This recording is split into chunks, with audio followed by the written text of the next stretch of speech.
Everyone is doing great.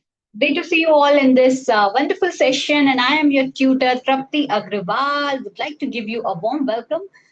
तो students आज का जो सेशन होने वाला है it's going to be fun और आज हम एंजियोस्पर्म्स के बारे में जानने की कोशिश करेंगे और आप देख सकते हैं कि एकदम सारे फ्लोरल आज हमारा जो पैलेट है वो पूरा फ्लोरल है इट्स ऑल अबाउट फ्लावर्स तो बेसिकली जब हम एंजियोस्पर्म्स की बात करते हैं तो जो एंजियोस्पर्म्स हैं students these are flowering plants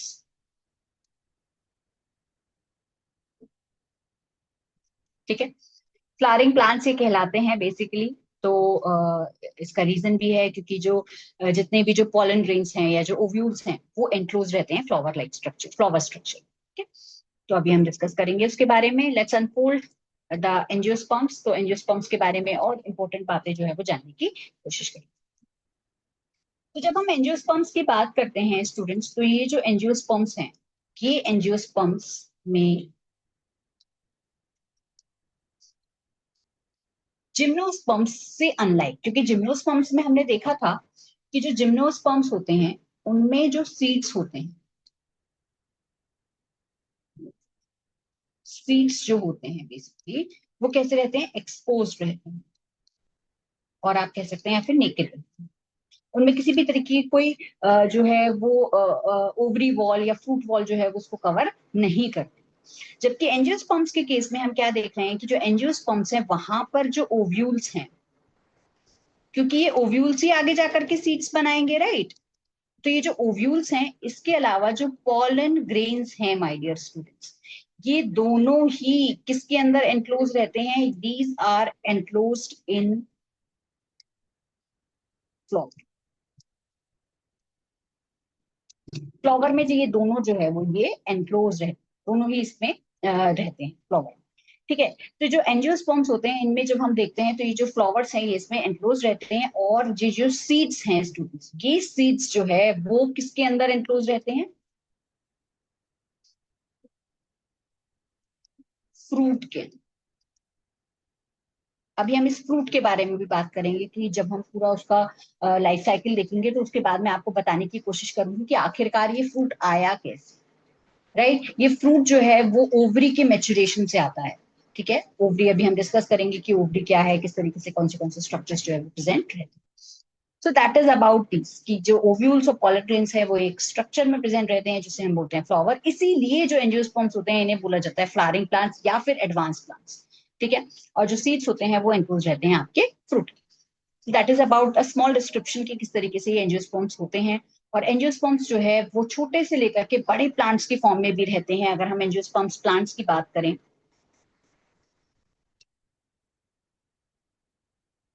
तो एक छोटा सा एक टाइनी यानी आपकी टाइनी जो वर्ड आ रहा है वो किसके लिए आ रहा है स्मॉल के लिए और इसमें जो है हम वुल्फिया की बात कर रहे हैं स्टूडेंट्स वुल्फिया के बारे में अगर आपको याद हो तो मैंने एक अपने जो चैनल है उसी पर ही एक एक शॉर्ट जो है वो अपलोड की है जिसमें मैंने वुल्फिया के बारे में बताया it is the smallest plant तो छोटा प्लांट होता है इनफैक्ट इट इज माइक्रोस्कोपिक और लार्ज प्लांट्स बड़े से बड़े प्लांट्स भी जो है वो इनमें मौजूद होते हैं जैसे कि 100 मीटर लार्ज और वो क्या है आपका यूकेलिप्टस यूकेलिप्टस जो है स्टूडेंट्स ये काफी इंपॉर्टेंट प्लांट है और इस ये जो प्लांट है इसका हम मेडिसिनल रोल देखते हैं मेडिसिन को बनाने के लिए जो है इसका एक इंपॉर्टेंट रोल जो है वो देखा गया है तो अब हम बात कर लेते हैं एंजियोस्पर्म्स की यूटिलिटी बेसिकली ये जो एंजियोस्पर्म्स हैं ये एंजियोस्पर्म्स जो है वो कहाँ कहाँ हम यूज करते हैं तो जब हम एंजियोस्पर्म्स की बात करते हैं तो ये जो एंजियोस्पर्म्स हैं एज फूड इसको यूज कर सकते हैं आप as fodder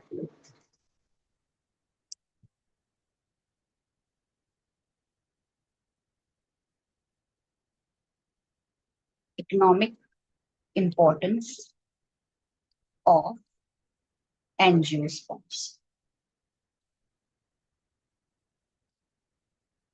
right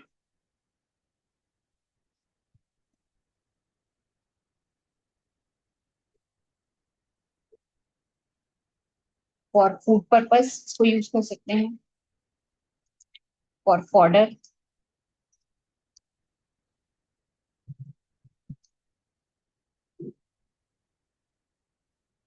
as fuel, medicinal purpose. ठीक है, मेडिसिन के तौर पे भी इसको यूज किया जाता है। इसके अलावा स्टूडेंट्स इसका कॉमर्शियलाइजेशन भी देखा जाता है, जो कॉमर्शियल प्रोडक्ट्स होते हैं उसमें भी जो है वो इसका रोल देखा जाता है। तो इस तरीके से जो ये एंजियोस्पर्म्स हैं, इन एंजियोस्पर्म्स की काफी इकोनॉमिक इंपॉर्टेंस हमें देखने को मिलती है। एज अ फूड आप इसको यूज कर सकते हैं, फ्यूल के तौर पे, फॉडर के तौर पे, कॉमर्शियल प्रोडक्ट्स के तौर पे, मेडिसिनल पर्पस भी जो है वो इसका देखा जाता है। इस तरीके से ये सारे जो है वो इसके economic importance. Let's move ahead. और अब हम जानते हैं इन एंजियोस्पर्म्स का क्लासिफिकेशन के बारे में। तो एंजियोस्पर्म्स का जो क्लासिफिकेशन होता है वो किस बेसिस पर होता है? वो उसका बेसिस होता है on the basis of cotyledons.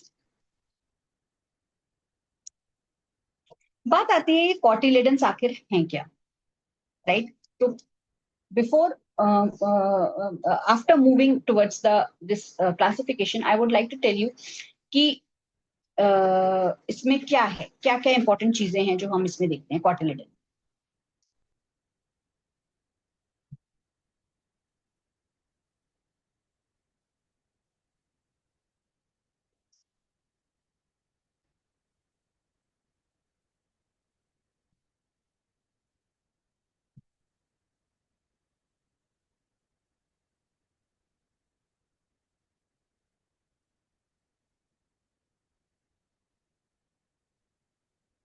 तो जब हम कॉटिलेडन की बात करते हैं तो बेसिकली ये जो सीड आपको मैं दिखाने की कोशिश कर रही हूँ, ये सीड है। और इस सीड के थ्रू जो है इस तरीके से कुछ स्ट्रक्चर्स जो है वो दिखते हैं। ठीक है,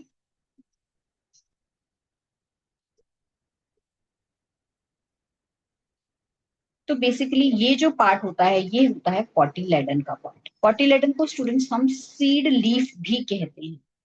इसका मेन पर्पस क्या है? नरिशमेंट।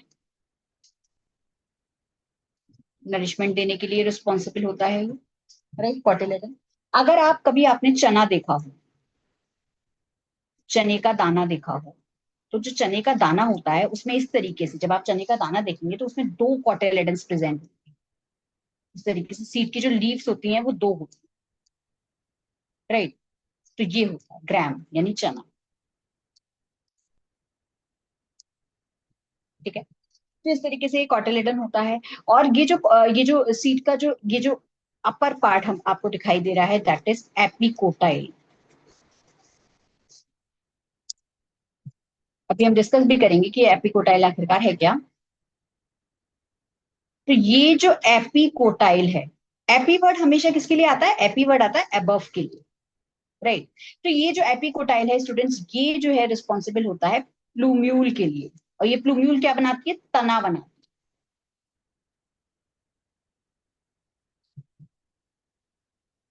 ठीक है, और ये जो आपको बिलो पार्ट दिखाई दे रहा है दैट इज हाइपोकोटाइल।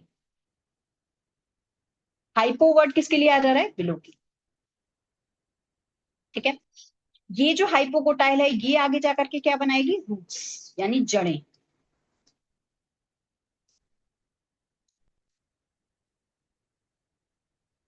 जड़। तो इस तरीके से ये स्ट्रक्चर्स होते हैं। हालांकि इसमें मैं बहुत डिटेल में नहीं जाऊंगी, इसमें अभी जर्मिनेशन के बारे में भी मैं आपको बताना चाहती थी कि एपिकोटाइल जो होता है उसमें हाइपोजियल जर्मिनेशन होता है, जबकि हाइपोकोटाइल में एपीजियल जर्मिनेशन होता है। उसका रीजन यही है कि देखिए, जब कॉटिलिडन ऊपर की तरफ जाएगा तो हाइपोकोटाइल नीचे की तरफ जाएगा, और जब कॉटिलिडन नीचे की तरफ जाएगा तो एपिकोटाइल ऊपर की तरफ ग्रो होगा। तो यही रीजन है बेसिकली। एपिकोटाइल आपको याद होना चाहिए कि ये जो है वो प्लूम्यूल की फॉर्मेशन करता है, स्टेम को बनाता है, तने को बनाता है। और ये जो हाइपोकोटाइल है ये रूट्स को बनाता है। इसको आप याद भी रख सकते हैं एचआर के तौर पे। अगर आप जैसे कभी आगे जाकर के जॉब्स ढूंढेंगे तो उसमें जो है आपको अपना जो करिकुलम विटे है, यानी आपको जो सीवी है, जो भी आपका डिटेल्स हैं, आपके एजुकेशनल डिटेल्स हैं, आपकी क्वालिफिकेशंस हैं, आपने जो जो अचीव किया है, whatever achievements you are having, you have to give this to HR. HR human resource development के जो होते हैं उनको जो है वो देना होता है, वो एचआर आगे जाकर के आपकी जॉब एप्लीकेशन को फॉरवर्ड करते हैं। तो इस तरीके से ये एचआर होते हैं। तो H for hypocotyl and R for root. और बेसिकली ये जो रूट आई है ये आती किससे है? ये आती है रेडिकल्स, राइट, रेडिकल से। तो रेडिकल जो है वो रूट के लिए लाने के लिए रिस्पॉन्सिबल है। जैसे प्लूम्यूल है ऐसे रेडिकल। प्लूम्यूल स्टेम के लिए हो गया, रेडिकल जो है वो रूट के लिए। So that is about this cotyledon. Cotyledon जो है वो इस तरीके से होते हैं।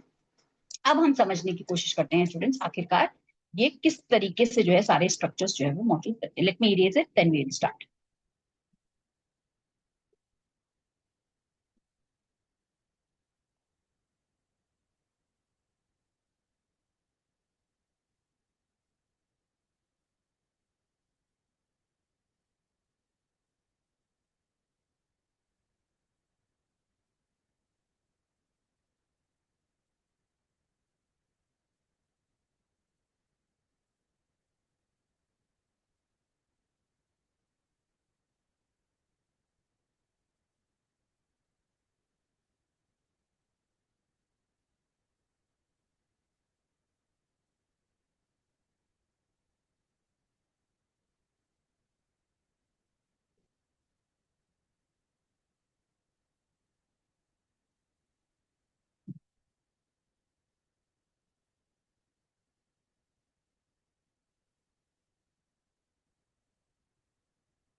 एंजियोस्पर्म्स की अब हम बात कर लेते हैं स्टूडेंट्स। तो ये जो एंजियोस्पर्म्स हैं, इनका जो हम डिफरेंशिएशन देखते हैं वो दो पार्ट्स में देखते हैं। पहला पार्ट है इसमें डाइकोटिलेडन्स,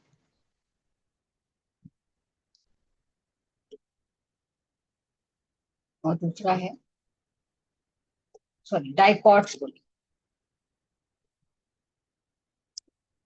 डाइकॉट्स, या फिर आप कह सकते हो डाइकोटिलेडनस प्लांट्स, और या फिर मोनोकॉट्स। ठीक है।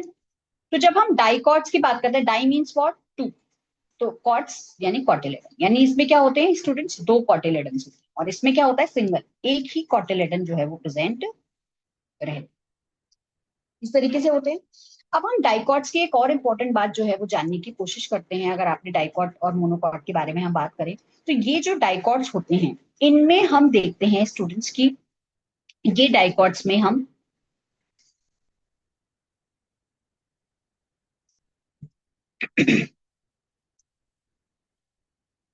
ट्राई कॉल्पेट पॉलन से, जो पॉलन ग्रेन्स होते हैं वो ट्राई कॉल्पेट होते हैं, मतलब इसमें क्या होते हैं, तीन फरोज प्रेजेंट रहते हैं। ट्राई वर्ड आ गया। यहाँ पे क्या है, मोनोकॉल्पेट, यानी इस पे क्या होता है, एक ही जो है वो फरो, इस तरीके से ये स्ट्रक्चर्स होते हैं, राइट।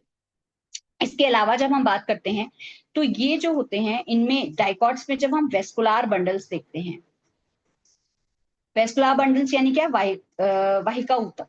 ठीक है। तो ये जो वेस्कुलर बंडल्स होते हैं डाइकॉट्स में, ये क्या होते हैं, अरेंज्ड होते हैं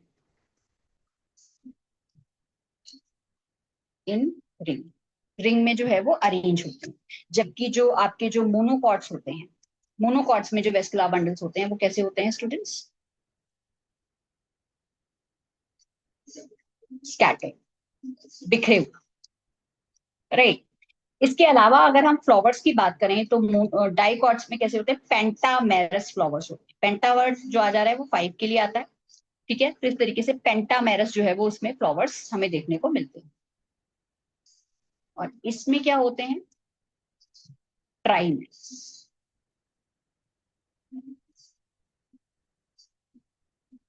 ट्राइमेरस।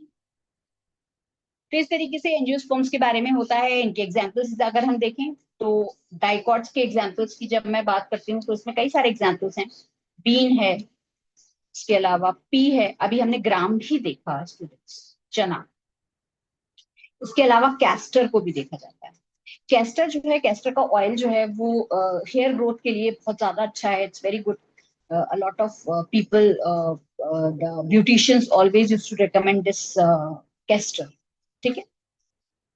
मोनोकॉट्स की हम बात करते हैं, तो ये जो मोनोकॉट्स है ना स्टूडेंट्स, इनके एग्जांपल्स क्या क्या हैं, मोनोकॉट्स के एग्जांपल्स हैं आपके, ऑर्किड,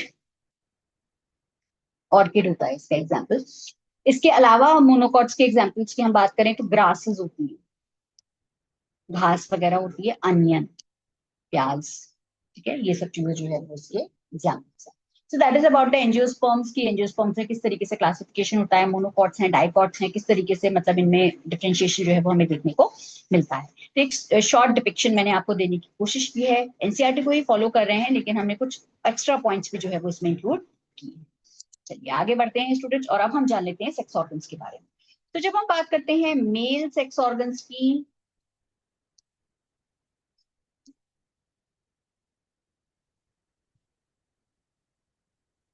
तो इनमें जो है वो होते हैं आपके स्टेमन। ठीक है, स्टेमन होता है, और स्टेमन के दो पार्ट्स होते हैं। एक पार्ट है आपका एंथर, और दूसरा पार्ट है आपका फिलामेंट। इस तरीके से स्लेंडर जो है वो स्टॉक लाइक स्ट्रक्चर जो है वो प्रेजेंट रहता है। इसके अलावा जो है इनमें ये इस तरीके से स्ट्रक्चर जो है वो प्रेजेंट रहता है। This is what, this is filament, and these are what, anther. और इन्हीं एंथर से क्या होते हैं, पॉलन ग्रेन्स जो है वो। ठीक है, फर्दर जो पॉलन ग्रेन्स जाएंगे, फिर ये ट्रेवल करेंगे, स्टिग्मा तक पहुंचेंगे, और इस तरीके से जो है इनमें आगे जाकर के फर्दर फर्टिलाइजेशन का प्रोसेस होगा। तो ये होता है इनके बारे में। ठीक है, मेल सेक्स ऑर्गन्स के बारे में। अब हम बात कर लेते हैं थोड़ी बहुत फीमेल सेक्स ऑर्गन्स के बारे में। फीमेल सेक्स ऑर्गन्स की मैं बात करूं तो इनमें होता है पिस्टल, या फिर हम इसको बोलते हैं कार्पल। ठीक है, इनमें तीन स्ट्रक्चर्स जो है वो हमें दिखाई देते हैं। Let me draw this first, फिर मैं आपको बताऊंगी।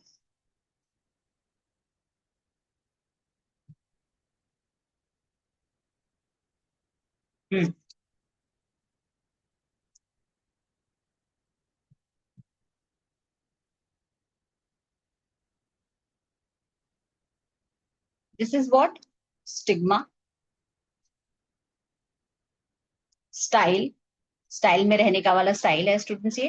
और ये है आपकी ओवरी।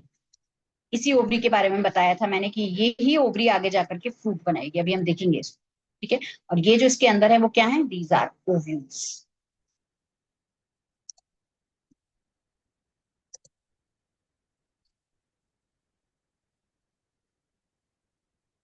ये ओव्यूल्स आगे जाकर के बनाएंगे सीड। ठीक है, तो इस तरीके से जो है ये फीमेल सेक्स ऑर्गन्स होते हैं। इनमें स्टिग्मा होता है, स्टाइल होता है, और ओवरी होता है। ठीक है, तो that is about all these structures. अब हम एक और इम्पोर्टेंट जो है वो बात जो है वो जानने की कोशिश करेंगे, वो है इनका रिड्यूस्ड गैमेटोफाइट। जब हम फीमेल रिड्यूस्ड गैमेटोफाइट की बात करते हैं, गैमेटोफाइट जो होता है वो रिड्यूस्ड होता है, और उसको हम स्टूडेंट्स क्या नाम देते हैं, उसको हम नाम देते हैं एम्ब्रियो सैक। Embryo sac. ठीक है, अब हम इस एम्ब्रियो सैक को जो है वो जानने की कोशिश करते हैं।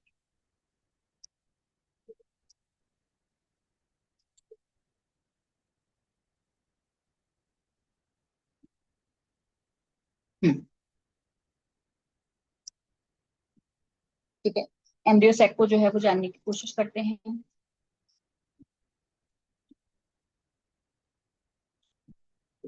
Let's move ahead.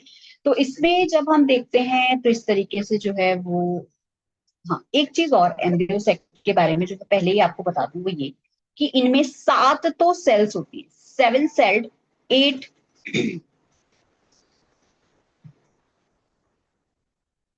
Nucleated structure जो है वो इनमें प्रेजेंट रहता है। 7 सेल होती है, 8 न्यूक्लियस जो है वो इनके अंदर प्रेजेंट रहते हैं। इस तरीके से जो है वो स्ट्रक्चर जो है वो इनमें रहता है।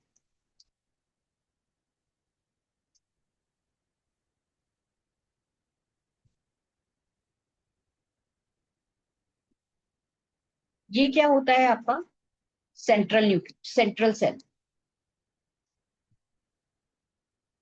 ठीक है, ये जो सेंट्रल सेल होता है स्टूडेंट्स, आप देख सकते हैं कि इनमें क्या होते हैं, इस तरीके से दो पोलार न्यूक्लियाई होते हैं। इसी वजह से जो है देखिए, सेल तो क्या है, 7 है, आप देख सकते हैं 1 2 3 4 5 6 7, लेकिन न्यूक्लियस कितने बोले, 8 बोले, क्योंकि यहाँ पर दो पोलर न्यूक्लियस है। हालांकि ये फ्यूजन करके क्या बना देते,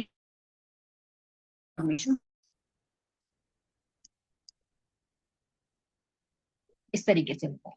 ठीक है, और एक इनमें क्या होता है, एक्सेल, जो कि आगे जाकर के फ्यूज करेगा, और दो जो होते हैं इनमें होते हैं सिनर्जिड्स, और तीन एंटीपोलर। इस तरीके से जो है वो स्ट्रक्चर जो है वो प्रेजेंट रहता है एम्ब्रियो सैक का। तो that is about the embryo sac की किस तरीके से ये एम्ब्रियो सैक होता है। इसमें तीन जो है वो आपके एंटीपोडल्स होते हैं, एक एक्सेल होता है, दो सिनर्जिड्स होते हैं। That's how the structure is there. और इसमें दो जो होते हैं वो आपके मतलब इस तरीके से सेंट्रल सेल जो है प्रेजेंट रहता है, जिसमें दो पोलर न्यूक्लियाई प्रेजेंट रहते हैं। So that is about this. अब हम बात कर लेते हैं स्टूडेंट्स इनके आगे जाकर के कि किस तरीके से जो है वो आगे फर्दर प्रोसीजर जो है वो इनमें हमें देखने को मिलता है। अब हम जानते हैं भाई पॉलन ग्रेन्स कहाँ से आ रहे हैं। पॉलन ग्रेन्स आ रहे हैं आपके एंथर से। एंथर ने जो है वो पॉलन जो है रिलीज किया। ये पॉलन ग्रेन्स कैसे पहुंचेंगे, पॉलन ग्रेन कहता है भाई मैं कैसे पहुंचूं मतलब फीमेल ऑर्गन तक, स्टिग्मा तक पहुंचना है इन्हें, राइट, स्टिग्मा पिस्टल का। तो उसके लिए क्या होते हैं, इसमें विंड जो है वो हेल्प करती है, विंड एज एन एजेंट जो है वो वर्क करती है। इसके अलावा और बाकी एजेंसीज भी होती हैं जो कि इसको हेल्प, ठीक है। विंड के थ्रू, हवा के थ्रू जो है ये कहाँ होते हैं, स्टिग्मा तक पहुंचते हैं, स्टिग्मा पे पहुंच जाते हैं, और इस प्रोसेस को जो है वो हम क्या कहते हैं, पॉलिनेशन। अभी फर्टिलाइजेशन नहीं हुआ है, फ्यूजन नहीं हुआ है, फ्यूजन से पहले का प्रोसेस है। इसी वजह से इसको हम क्या कहते हैं, pre fertilisation event. Pre word जो आ जा रहा है वो किसके लिए आता है, पहले,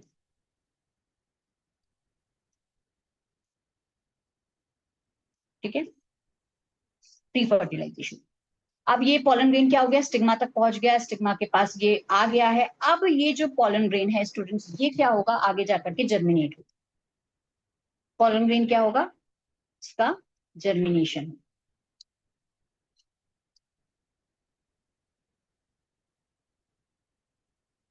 किसमें, स्टिग्मा पर, ऑन स्टिग्मा। स्टिग्मा पर आगे जाकर के जर्मिनेट करेगा, और जो है ये क्या बना देगा, एक पॉलन ट्यूब की फॉर्मेशन कर देगा, ठीक है। अब ये जो पॉलन ट्यूब बनेगी, इसी पॉलन ट्यूब के थ्रू ये ग्रो होगी, किसके थ्रू, इनके थ्रू, जो स्टिग्मा है इसके टिश्यूज के थ्रू, बाकी सारे स्ट्रक्चर्स के थ्रू ये ग्रो होती चली जाएगी। और यहीं से जो है जो आगे जाकर के जो प्रोसीजर होने वाला है, यही पॉलन ट्यूब जो है वो एंटर करेगी किसमें, एम्ब्रियो सैक में,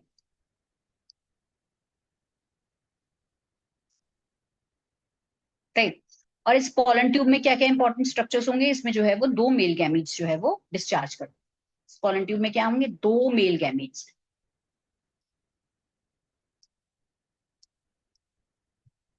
और इनको कहाँ डिस्चार्ज कर देगी, एम्ब्रियो सेल, फिर फर्दर जाकर के फ्यूजन। अच्छा, पॉलन ट्यूब की जो फॉर्मेशन हमें देखने को मिल रही है, इसी वजह से इसको बोला जाता है साइफोनोगैमस जर्मिनेशन। साइफोनो वर्ड जो आ जा रहा है वो किससे रिलेटेड होता है, पॉलन ट्यूब से।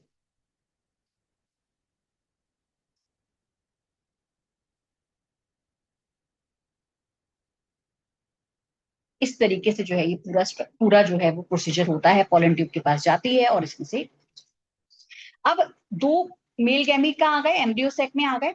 अब इनका क्या होगा, आइए समझते हैं। दो मेल गैमीट्स हैं,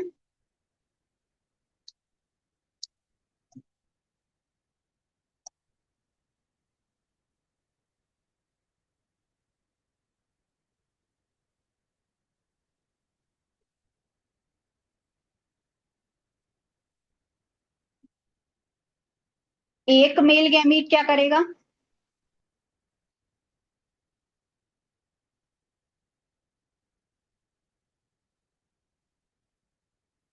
एक्सेल के साथ फ्यूज कर जाएगा, राइट, एक्सेल के साथ फ्यूज कर गया, क्या बनाएगा, जाइगोट, राइट। और इस प्रोसेस को हम क्या कहते हैं, सिनगैमी। अब दूसरा जो मेल गैमीट है, सेकंड जो मेल गैमीट है, वो किसके साथ फ्यूजन करेगा, वो फ्यूजन करेगा आपके जो दो जो पोलर न्यूक्लियाई थे, आपने देखा था दो जो पोलर न्यूक्लियाई जो सेंटर में मौजूद थे एम्ब्रियो सेक के सेंट्रल सेल पे, उसमें जो है ये दोनों फ्यूज कर जाएंगे और बना देंगे पहले सेकेंडरी न्यूक्लियस, और इसके साथ ये फ्यूज कर जाएगा और फ्यूजन करके जो है इसकी फॉर्मेशन कर देगा एंडोस्पर्म की। अब ये जो एंडोस्पर्म है इसका जो प्लॉइडी, यहाँ पे आप जाइगोट का प्लॉइडी लेवल देखते हैं 2n यानी डिप्लॉइड, जबकि यहाँ पर आप देख सकते हैं कि दो जो है वो पोलर न्यूक्लियाई है, एक मेल गैमीट है, तो टोटल कितने हो गए 3n, यानी ये क्या होता है ट्रिप्लॉइड। ठीक है, इस तरीके से जो है वो दो बार हम फर्टिलाइजेशन देख रहे हैं। आप देख रहे हो फर्टिलाइजेशन नंबर 1, और ये हो रहा है फर्टिलाइजेशन नंबर 2। डबल फर्टिलाइजेशन हो रहा है, दो बार फर्टिलाइजेशन हो रहा है, इसी वजह से इसको बोला जाता है डबल फर्टिलाइजेशन। और ये जो डबल फर्टिलाइजेशन है, ये एक इंपॉर्टेंट कैरेक्टरिस्टिक है एंजियोस्पर्म्स का। ठीक है, एंजियोस्पर्म्स का एक इंपॉर्टेंट कैरेक्टरिस्टिक है और बहुत ही ज्यादा डिस्टिंक्ट है। और ये जो डबल फर्टिलाइजेशन होता है, ये डबल फर्टिलाइजेशन हम हालांकि जिम्नोस्पर्म्स में भी देखते हैं। अगर आपको याद हो, मैंने कल आपको जिम्नोस्पर्म्स के बारे में बताया था कि डबल फर्टिलाइजेशन जिम्नोस्पर्म्स में भी होता है। जैसे कि जब हम बात करें, जो लास्ट वाला जो ग्रुप है, जो एडवांस जिम्नोस्पर्म्स है, जिनमें हम नेटोफाइट्स, जिसमें हमने इंक्लूड करे थे, जिसमें हमने नेटम, इफेड्रा, वेल्विट्स्किया के बारे में जाना था, उनमें होता है। और उनमें एंडोस्पर्म की फॉर्मेशन भी होती है, लेकिन एंडोस्पर्म उसमें हैप्लॉइड होता है। जबकि यहाँ पे जब हम एंडोस्पर्म की बात करते हैं एंजियोस्पर्म्स में, तो एंडोस्पर्म जो है वो ट्रिप्लॉइड होता है, 3n प्लॉइडी लेवल जो है वो हमें देखने को मिलता है। तो ये एक एडवांस्ड और यूनिक कैरेक्टरिस्टिक है, यूनिक टू एंजियो।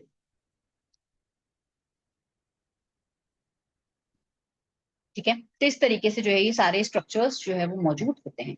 अब बात ये आती है, अब हम देख लेते हैं ये सारे स्ट्रक्चर्स बन गए। ठीक है, जाइगोट जो है वो फर्दर क्या बनाएगा भाई, एम्ब्रियो बना देगा। ये सारे क्या है, पोस्ट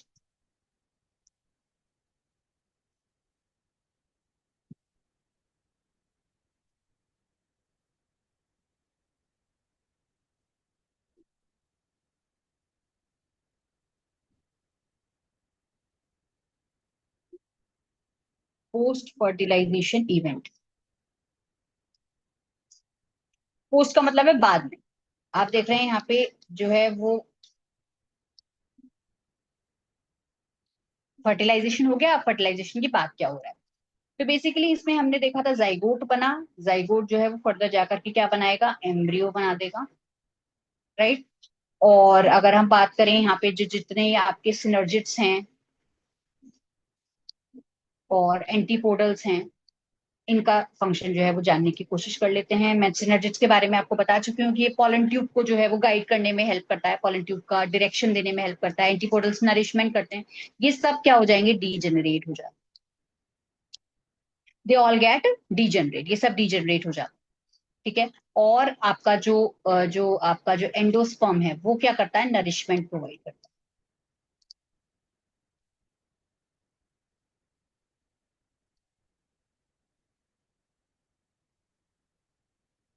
नरिशमेंट देने का काम जो है वो इसके केस में हमें देखने को मिलता है। ठीक है। अब बात कर लेते हैं मोस्ट इंपॉर्टेंट पार्ट की, जो कि है ओव्यूल्स। ओव्यूल्स जो है वो मेच्योर होकर के क्या बनाते हैं, सीड्स को बनाते हैं। और जो ये ओवरी है आपकी, ये ओवरी जो है वो मेच्योर होकर के क्या बनाएगी, फ्रूट। और ये जो सीड्स हैं वो इसी फ्रूट के अंदर जो है वो एनक्लोज रहती। So that is about all these events जो कि हैपन होते हैं आपके एंजियोस्पर्म्स में और एंजियोस्पर्मिक पूरी जो एंजियोस्पर्म्स के बारे में, ये सब मैंने आपको बताने की कोशिश की है। अब स्टूडेंट्स, अब हम एक इंपॉर्टेंट पॉइंट को जो है वो जानने की कोशिश करते हैं, वो है आपका लाइफ साइकिल कि किस तरीके से इनमें लाइफ साइकिल, एक बार क्लियरली मैं आपको और बता देती हूँ। हालांकि मैंने सारे इंपॉर्टेंट पॉइंट्स को जो है वो कवर कर लिया है, बट स्टिल आप एक बार इसको जानने की कोशिश करते हैं। एनसीईआरटी का ही डायग्राम है। तो आप देख सकते हैं कि यहाँ पे ये एंथर है, फिलामेंट है, ये क्या है, स्टेमन का पार्ट है, male. I am denoting M for male. ठीक है, तो इसमें क्या होती है, माइक्रोस्पोर मदर सेल जो है वो बनती है, जिसको हम एमएमसी भी बोलते हैं। राइट। इससे ये माइक्रोस्पोरेंजियम जो है वो इसके अंदर मौजूद रहते हैं। इनमें जो है वो मियोसिस का प्रोसेस होता है, 4 माइक्रोस्पोर्स जो है वो बनते हैं। उनमें से एक जो माइक्रोस्पोर है वो जो है आगे जाकर के फर्दर जो है वो मेल गैमेटोफाइट के तौर पे आता है, जिसमें 2 जो है वो स्पर्म न्यूक्लियस जो है वो मौजूद होते हैं, और इस तरीके से ये पॉलन ट्यूब जो है वो बनती है, राइट। और ये कहाँ तक पहुंचती हैं, ये फिर आपके जो है वो स्टिग्मा तक पहुंचते हैं, फिर एक्सेल तक रीच करते हैं, और एक्सेल के साथ फ्यूजन करके ये जाइगोट बना देता है। तो एक स्पर्म न्यूक्लियस का तो क्या हुआ, एक्सेल के साथ फ्यूजन हो गया, और क्या बना दिया, जाइगोट की फॉर्मेशन कर दी। ठीक है, इस तरीके से जाइगोट बन गया। जाइगोट से फिर एम्ब्रियो बना, एम्ब्रियो ने जो है वो स्पोरोफाइट को बनाया, फ्लावर को बनाया, और इसी फ्लावर से जो है ये आपके स्टिग्मा, स्टाइल और ओवरी, इस तरीके से ही जो है वो आपके सारे स्ट्रक्चर्स जो है वो आए। तो हम देख सकते हैं कि इसमें जो गैमेटोफिटिक जनरेशन है वो हाईली रिड्यूस्ड है, स्पोरोफिटिक जनरेशन जो है वो डोमिनेटिंग है। और इसी वजह से जो ये आपकी जो लाइफ साइकिल है वो इसमें डिप्लॉन्टिक लाइफ साइकिल जो है वो हमें देखने को मिलती है एंजियोस्पर्म्स के केस। ठीक है। और आपका जो दूसरा जो स्पर्म न्यूक्लियस है वो क्या करेगा, एंडोस्पर्म की फॉर्मेशन करेगा। ठीक है, सेकेंड जो स्पर्म न्यूक्लियस है वो क्या करेगा, 2 पोलर न्यूक्लियाई जो हैं उनके साथ फ्यूज करके एंडोस्पर्म बना देगा, और ये ही एंडोस्पर्म जो है वो नरिशमेंट। तो इस तरीके से पूरी लाइफ साइकिल जो है वो हमें देखने को मिलती है about the angiosperms. So that was it on my and students, और हमने आज एंजियोस्पर्म्स के बारे में काफी इंपॉर्टेंट पॉइंट जो है वो जानने की कोशिश की, उसके बारे में देखा। So that was it, and keep learning, keep shining, and most importantly students keep smiling. Thank you very much.